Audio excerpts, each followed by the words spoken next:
ಇಂದು ಹಿರಿಯ ನಟಿ ಲೀಲಾವತಿ ಅವರ 11ನೇ ದಿನದ ಸ್ಮರಣೆ. 650ಕ್ಕೂ ಹೆಚ್ಚು ಸಿನಿಮಾದಲ್ಲಿ ನಟಿಸಿರುವಂತಹ ಮೇರು ನಟಿ.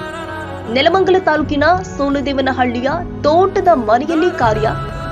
ಮಗ ವಿನೋದ್ ರಾಜ್ ಹಾಗೂ ಕುಟುಂಬಸ್ಥರಿಂದ ಕಾರ್ಯಕ್ರಮ. ಸಿನಿಮಾ ರಂಗದ ಗಣ್ಯರು ಆಗಮಿಸುವಂತಹ ಸಾಧ್ಯತೆ.